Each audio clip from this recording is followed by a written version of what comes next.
Okay, welcome to lesson 22. This lesson builds on lesson 21, the previous lesson. And in this lesson, I'm going to talk about effective research strategy. And I'm also going to give you the assignment sheet for essay 4 so you can start thinking about your essay 4 as you work through the rest of the lessons in this unit. So we have two objectives for this lesson.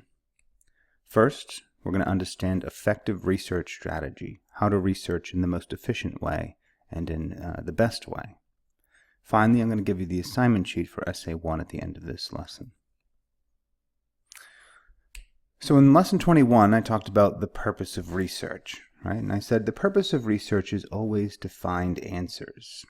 And I think understanding that is a really good step in the right direction of becoming a researcher, right? The purpose of research is not to support your opinion that you already have, but to find new answers, like we talked about technology, the smartphone, and how when we're looking for a new smartphone, we don't just pick a smartphone and then research to support our choice. We research to find out which smartphone is the best. So good research doesn't ever start with a thesis or solidified point, but always with that question. In formal research, researchers always begin by posing a research question. And we're going to talk a little bit about research questions in this lesson and more in lesson 24. So after a researcher poses a research question, he or she seeks to find answers to that question through the research using whatever strategies they have available. Finally, once the researcher has reached a point of saturation, that is, once the researcher has studied the topic in as much depth as possible and isn't finding any new information, he or she reviews the results of the research and then poses a thesis. Does this process sound familiar? Good research is deductive reasoning. That's what research is, right? So keep calm and use deductive researching when you're doing your research. You're trying to find an answer, right? You're trying to weed through things and come to an eventual conclusion. That's the purpose of research. So in order to reason deductively as you're researching, it's key to use a good research strategy. And that's what I want to show you now is the scientific method or research strategy. So the scientific method or research strategy always starts with a research question, which we'll talk about in a bit. Once you have a question, you want to search to find that answer. And you use whatever resources you have available. You might use Google, or you could use the online library, which we're going to talk more about in lesson 23. Or if you're a field researcher, you might go out and observe empirical things from the real world, see how things happen in order to find your answer. So use whatever methods of research you have available. As you're finding sources and information, you want to be careful to evaluate those sources. Like if you're finding websites on Google or articles from the online library, you want to always ask these two questions. First, do the articles answer the research question? Second, are the articles trustworthy or reliable? And that's what we focused on with Unit 3 in Essay 3, was how to evaluate whether a source is credible or reliable. So hopefully you have a nice basis of that. You always want to make sure you're doing those same things as you're researching. Finally, as you're collecting different sources, you want to sort of, group them into what are some of the pros, what are some of the things that say yes to my research question, and what are some of the cons, or what are some of the things that say no to my research question. And then you want to, once you reach that point of saturation, where you feel like you've found just about everything there is in the discussion, or you've heard all the most important perspectives in the discussion, then you want to look back at your pros and cons and think about those various perspectives and solidify a thesis or come to an answer. And once you have that answer, you're ready to start writing the paper. So you want to design the essay. So you might create an outline, which we're going to talk more about in lesson 27, of how you're going to design your essay. What's your thesis going to be? Are you going to have any counter arguments? Will you put those after your thesis? What are your main reasons going to be? What have you found in your pros and cons that has made you reached that particular conclusion, and how are you going to show that to the reader in your essay. So let's move on and talk about these in a little bit more detail. So the first step in a research strategy is to start with a research question. I'm going to talk a little bit about research questions here, but like I said, in lesson 24, I'm going to go into a bit more depth with the research question. It's actually kind of difficult to frame a really good research question. All right, there's a couple things you want to make sure you're considering when you're choosing a question for your research. First, you want to choose questions that you're interested in, right? Choose a question that you like and a question that you're willing to consider both sides on. So for instance, if you're somebody who's adamantly against abortion, you probably don't want to choose the research question, should abortion be legal, because you're not probably willing to consider the other side. So you want to choose a topic that you're less biased on, a little bit more neutral on. You also want to make sure that a good research question invites contrary opinions, right? So you might use the word should, right, instead of are. So if we were to say something like, what are fuel cells? That's just going to be a definition, a clear answer. Fuel cells are blah, blah, blah, blah, blah, blah. There's no contrary opinion. But if we say, should we try to use fuel cells more? Some people might say yes, some people might say no. So the word should is really good to have in a research question because it invites that contrary opinion. And you want to make sure that even when you have the contrary opinion, that it passes the reasonable person test. That is, if we have a question like, should murderers be punished? How many people would say no to that question? Probably nobody, right? Everybody thinks murderers should be punished. So this question really isn't that good because it doesn't really have two reasonable sides. A better question might be, should murderers be executed? Or something like that. Because a reasonable person could say yes, a reasonable person could say no. So that could be a better research question. You also want to make sure that your research question is narrow enough for the project. If your research question is too big and too broad, like should abortion be legal, is a pretty big question, whereas something like should drones be allowed in U.S. airspace is a much more narrow question. If we were to try to research the abortion question, we're going to find so much research that it would be really hard to do a research paper on that, in 5 pages with 5 sources. That would be more like a 20-page, 20-source research project. Where something a little bit more narrow, like drones, you could probably manage that research in 5 pages, 5 sources. So here's a few sample research questions, and we're going to get more into research questions again in lesson 24. But should parents allow children under 18 to play mature video games, right? So that one could be a good question. Some people could say yes, some people could say no. It has the word should, so it's a good controversy. Nice question. Should kids under 13 be allowed to use social media? So we've seen this in a couple of places, but again, it's a good research question. Drones, right, like those flying aircraft robots that people are using a lot nowadays, be allowed in U.S. airspace. Some people might say yes, they're helpful in a lot of ways. Some people might say no, they're problematic. So that could be a good research question too. So again, we're going to get more into this in lesson 24, but that's just kind of a taste of what a good research question should look like. You always want to start your research with a nice question. After you have your question, you want to research your topic. And we're going to talk more about this in the next lesson, in lesson 23. So if we're doing library research as opposed to field research, so we're looking for articles that relate to our topic, we can definitely use Google. We're going to talk about that again in lesson 23. You just want to make sure you evaluate your sources carefully. You also want to potentially consider using the online library. And again, lesson 23 will cover that in a little bit more detail, but that's where you're going to find your better sources. So if you want really good quality sources, use the online library. So start with a question, research your topic. As you're researching your topic, make sure you're evaluating your sources, especially when you're using Google. So you want to ask, does this source answer my research question? If my question is, should drones be allowed in U.S. airspace, does my article somehow give me a reason for why yes, they should be allowed, or why no, they should not be allowed? If it doesn't relate to the question, you want to get rid of it. But you also want to ask, is this a good quality source?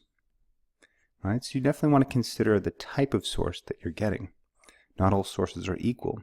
Your best quality sources that you can only find on the online library, CCOL, are your journal sources. Those are articles written by experts, doctors oftentimes, some kind of experts in the field. You can definitely trust those. Just below journal is trade journal. And a trade journal is also usually written by experts. These are more things that are meant for practitioners in the industry. So something like Manufacturing Today is not necessarily written by academics, but by people who own manufacturing businesses. Still good source. Periodicals are slightly below trade journals, and there's a huge range of periodicals. Some are really good quality, like The Atlantic, and others, or U.S. News and World Report, and others are a lot less quality, like Good Housekeeping or People Magazine. So periodicals are gray literature. Some are good quality, some are lesser quality. Just below periodicals is newspapers. So you can use newspapers as long as it's coming from a good quality newspaper source, such as the New York Times, the Wall Street Journal, as opposed to, say, a newspaper you've never heard of, or a very local newspaper, like the Andover Townsman or something you probably can't trust as much. Also, you want to keep in mind that newspapers often have political biases.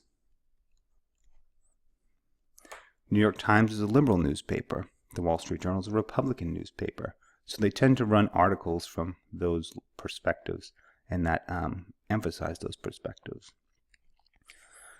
You can also use websites, but again, websites are gray literature, just like periodicals and newspapers, because some are good quality, right? Like if you're doing a paper on drones in U.S. airspace and you go to the FAA's website, you can probably trust what you're getting there. Whereas if you go to Joe's website, who knows if you can trust that. So some websites are good, some are not so good. Just be careful to evaluate them. Blogs, usually as a general rule, you don't want to use unless, I would stay away from them altogether, but there could be a case where a blog might be all right, but it's very rare.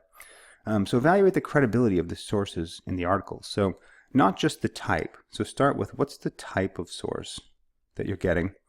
But you also want to use some of those strategies that you did for Essay 3, and that was kind of the point of Essay 3. When we talked about evaluating arguments, we talked about using Aristotle's appeals of arguments, right? You want to make sure that you consider the author's background, right, or ethos. You want to make sure that you're considering the author's use of logic.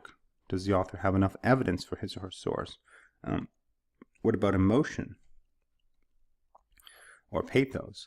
So that those strategies are to help you evaluate your sources carefully. So as you're doing research, consider your source type, but also consider, as you're reading the sources, are they good quality or not good quality? So after you've researched and evaluated sources and you've picked sources that you think are good quality, you want to really start taking a close look at them. And you probably want to start with a big swath of sources, maybe 10 or so, right? And try to narrow down into 5. But take your 10 sources and kind of read them carefully and think about the pros and cons of the sources and create a pro and con list. So you might consider, as you're reading an article, you might say, oh, this article speaks to drones in U.S. airspace in this way. It mentions this point about agriculture and drones, and it mentions this point about law enforcement and drones. And this article speaks to the negatives of drones. It talks about drones in U.S. airspace, interfering with planes. And this article talks about drones interfering with search and rescue teams. So a pro and con list can be a really helpful strategy as you're finding your sources and collecting them. Consider that pro and con list. And then what you want to do is synthesize the points that you're getting. So create your pro and con list, and then sort of look and see. So these articles talk about the pros, these articles talk about the cons, and then balance and weigh them and say, so what do I think, right? My pros say this, my cons say this. Am I for or against? If the question is, should drones be allowed in U.S. airspace, am I going to say yes, or am I going to say no? And then you want to solidify your thesis. So your thesis is your position, right? It's your answer to your research question. Your thesis will also probably contain the word should or should not, as we talked about with Essay 1. So a thesis to the question, should drones be allowed in U.S. airspace, could be drones should not be allowed in U.S. airspace. And in that essay, you're mostly going to show us the negatives of drones, although you're probably going to bring in a few counter-arguments why people talk about the benefits. The opposite thesis, drones should be allowed in U.S. airspace. In this article, in this essay, you're mostly going to talk about the pros of drones in U.S. airspace and the ways they're used positively. Although, again, you might mention a counter-argument with a few reasons of why they shouldn't be. So those are the two primary theses, which is for and against. However, a thesis doesn't have to necessarily be just for or against. A thesis can be anywhere along a continuum. So your thesis could be completely against, no, completely in favor, yes, right? Or anywhere along a spectrum. So for instance, if our question is, should abortion be legal? Somebody might say yes. And if you're saying yes, abortion should be legal, you're completely in favor of abortion at all costs, right? It's a pretty extreme position. If you say no, you're completely against abortion at all costs. That's also a pretty extreme position. But what about some of the other cases, like incest or rape, right? So maybe you're mostly against abortion, but you realize that women shouldn't necessarily have to carry a baby to term if they've been raped by a father or something like that. So saying no in the face of something like that is kind of extreme. So in this kind of case, you want to try a more moderated position. So instead of saying abortion should be legal or should not be legal, you could say something like abortions should be legal except in cases of rape, something like that, or incest. So we're limiting our thesis and saying, except in this case or that case. And that makes our thesis much more reasonable, right? Because if we're saying they should be legal at all costs, you're kind of unreasonable. If we're saying they should not be legal at all costs, you're also being kind of unreasonable. So what you want to try to do is moderate your thesis in this case, right? So sometimes you are completely against something. No, drones are a bad idea. Other times you're completely in favor. Drones are a good idea. But more likely, you're going to want something more reasonable. So a moderated drone thesis would be something like, drones should be allowed in U.S. airspace for commercial purposes, but they should not be allowed in law enforcement or equipped with weaponry. That makes sense. That's a much more reasonable thesis because we're saying, yes, they have benefits like for news and agriculture, but it could be a little shady if they start to be used for law enforcement and surveillance. So maybe against those particular parts. And then in your essay, you're going to show both. You're going to show why they're beneficial, but also why they're sort of problematic as a way of proving your thesis. So keep that in mind when you're choosing your theses. You can be completely in favor or completely against, or you could have some kind of moderated position. So once you have your thesis, you just want to design the essay. And a good way to design your essay is to use some kind of an outline. And we're going to talk more about this in lesson 27. And usually an outline will sort of use numbers or bullets for your major points that you're going to make. And you might have a few subtopics under your points explaining each one. And it's helpful to annotate your outline, to put the names of some of the authors and sources. And you want to make sure you're presenting counterarguments as well as your reasons. So if our thesis was drones should be allowed in U.S. airspace for commercial purposes, but not for law enforcement, we might start with, in this case, some of the pros. So we'd say drones are helpful for agriculture, and they're also helpful for news. And then we'd say, however, there are some problems with the law enforcement, and they could be used for surveillance, or maybe they could be equipped with weaponry. And these are bad uses of drones, so we shouldn't be using them for this one. So this would be a good way to write the essay, is just start with just a quick outline of how are you going to design your essay. What are going to be some of your reasons? What are going to be some of your counter arguments? or if you have a moderated thesis, what are some of the pros and what are some of the cons, and how are you going to put them together? So again, we'll talk more about that in lesson 27. But after doing the research, arriving at a thesis, and you have all your sources, then you want to design your essay. So let's take a quick look at the assignment sheet for essay 4, now that we have a good idea of the research strategy. So here's the assignment sheet for essay 4. The final draft of this essay is going to be worth 100 points, so it's worth more than all the other ones. And I'm going to have you email a first draft and a second draft to me at brooks.winchell@go.cambridgecollege.edu. And then after the first draft, I'll give you feedback, and I'm going to have you submit a final draft, which will be about 4 to 5 pages, plus 5 sources minimum with an APA reference page. And that's going to be emailed to me after video lesson 29.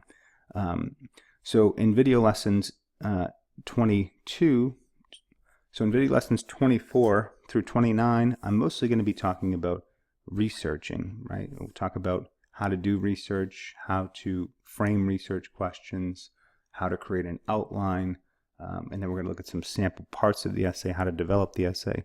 So those are mostly going to be reviewing how do we research and how do we develop the essay. So after you get to lesson 29, you should have a pretty good idea of it, and you should have been working through the process, but the first draft will be due, yes, after lesson 29. So in lessons 21, the last lesson, in this one I talked about argumentative research writing and research strategy. You want to start with a question, research, think critically about your sources, choose a position, and design your essay. Next in video lesson 23, I'm going to talk about researching your sources using Google and the online library. And in lesson 24, I'm going to talk about choosing a topic and choosing a research question and what a good research question looks like. And then after lesson 24, I'm going to have you create your research question, or 3 research questions for 3 potential topics. That's your next journal. And then after you choose your topic, in lesson 25 and 26, we're going to talk more about narrowing your sources, synthesizing, choosing your position, and creating an outline. And then after lesson 26, I'm going to have you create an outline based on your research with at least 4 sources. And then in lesson 27 through 29, I'm going to review some samples and talk about how you can develop your essay. So after working on those, I'm going to have you create your 4 to 5 page research essay due after lesson 29. So here are a few tips on the writing process. So in order to write this essay, the first thing you should do is choose a good, interesting topic. So I'm going to talk more about that in lesson 24, but after watching that lesson, you probably want to look around, see what you can find, or sort of consider topics on your own. And once you have a good topic, you might even free write on it a bit. What do you like about this topic? What do you know about it already? What else do you want to know? That can give you a good idea of some possible reasons and help you to develop some keywords for your research.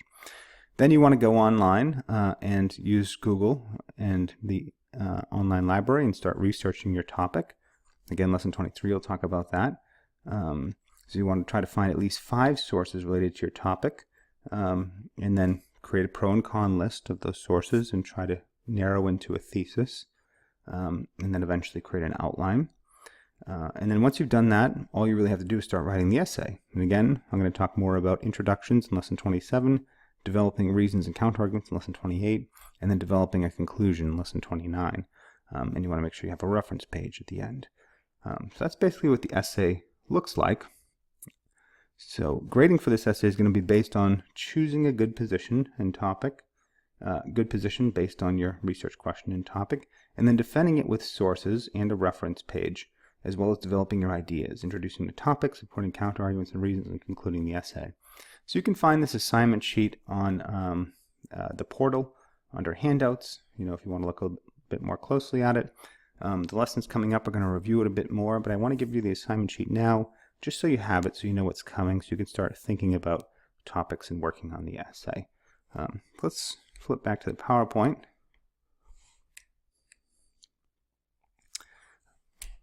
And let's wrap up real quick with this lesson before moving on to the next one. So whenever you're going to do some research, you want to use an effective deductive research strategy. Right? So you want to start with a research question. You want to research using the best sources available, collect various perspectives as you find them, solidify a thesis, and then design your argument. So after this lesson, I want you to move on to lesson 23. Again, here I'm going to talk a little bit more about researching in lesson 24, where I talk about creating research questions. And then you're going to choose your question for essay 4 and start researching your topic so that you can get into it. So let's move on right on to that lesson, and I'll see you there. Bye.